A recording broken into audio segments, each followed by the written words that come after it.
When it comes to Bengaluru, scarcity of water has taken the spotlight. We have with us Bengaluru's Water Supply Board's chairman, Mr. Ram Manohar sir. Thank you so much for joining us today. So when it comes to the water scarcity, where does Bengaluru stand today? Right now, Bengaluru is in need of about 2600 mld of water. From Kaveri, we are getting 1450 mld water.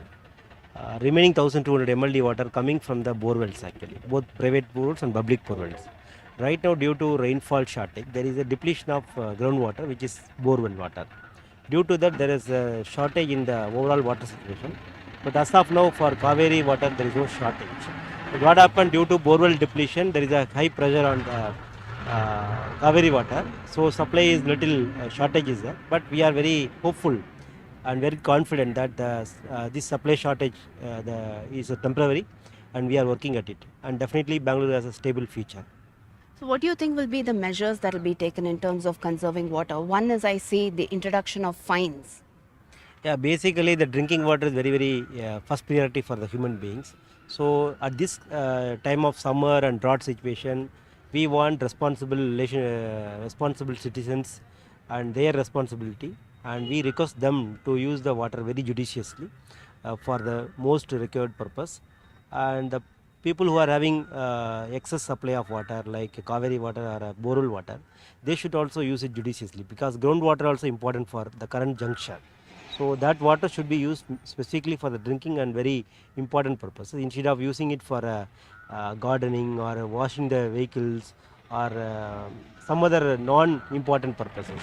So we request and appeal to the common citizens of Bengaluru on behalf of the government to use the water judiciously and save the water every drop. So even when it comes to the water tankers, there is now a standard price that is being introduced. How far do you think this will be continuing? Because I'm sure the water tanker association will also have a problem with these rates. So having the concern about the public welfare by our Honorable Deputy Chief Minister Sri D.K. Sukumarji, he has instructed the officials to impose a restriction on the tankers price, because it is a citizen's need. So responding to the call and concerns of the public, our Deputy Chief Minister, Honorable Deputy Chief Minister has taken this measure, and now the government has put a cap on the pricing. So it will be a public pressure on the tanker owners also. So it will be a kind of bargaining point for the consumers. So definitely tankers owners also, I appeal to them to support the initiatives of the government and to cooperate with the citizen to see that this particular shortage, the temporary shortage, should not affect the citizen in larger extent. So what about the resident welfare associations? How far are they cooperating? Because we are told that some amount of the treated water from apartment complexes could also be sent for non-potable use. Yeah, definitely. I see this is an opportunity for the people, especially the community living in the apartments, to come forward. And we already reached out to them. The Bengaluru Apartment Federation has already come forward to collaborate with us, and we have activated the groups, WhatsApp groups. Tomorrow also, though being a holiday, we are visiting the communities, including the slum dwellers as well as the middle income group areas and the apartments. All the segments we are addressing, and especially the apartment federations have come forward to utilize the green water, that is eco-friendly green water, for the purpose of non-drinking purpose, so that the water pressure on the borewells in their vicinity will come down. It's a positive step, and we are working together in a positive manner. And I am very hopeful that this particular situation is a temporary. Another 15-20 days, we will be at the helm of the affairs. So my final question, who do you think is responsible for this, and what kind of measures can be taken so that this kind of situation can be averted? Basically, nature is always showing us the way, what to do, what not to do. So I see that this is an opportunity for us to awaken, like a COVID crisis. Bengaluru as a common city with a lot of scope and future, and definitely under the leadership of our Honorable Deputy Chief Minister, it is emerging as a very positive city.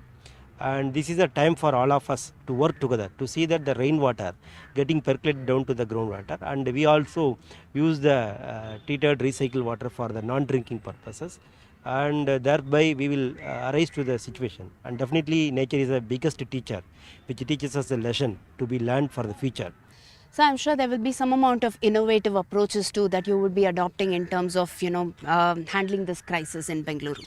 Yeah, definitely. We already reached out to the knowledge community, especially the Indian Institute of Science experts and other technical experts on this issue. And we have recently visited a pilot project which was being taken by the Indian Institute of Science, Bengaluru, in Devanahalli city, which is nearer to the airport, where they have used the recycled water to fill the tanks. From there, adjacent to the lake bed, they have made a filter borewells. That filter borewell water is again treated with a very scientific method and it is converted as a drinking water. It's a very innovative technology. They have created about 0.5 mld capacity. So we are thinking of taking the Indian Institute Science experts and we want to go for scientific and innovative method so that the Bengaluru has 185 lake beds actually. That can be tapped. That can generate about additional 20 to 30 mld water, which can easily bridge the gap of our shortage. And definitely in next 15 to 20 days, we are looking forward for that solution. Thank you so much for this. So that was Mr. Ram Manohar talking to us about the kind of measures, including innovative measures that will be adopted to ensure that Bengaluru does not have to face this kind of a crisis once again. With camera person Govind, Pratibha Raman in Bengaluru.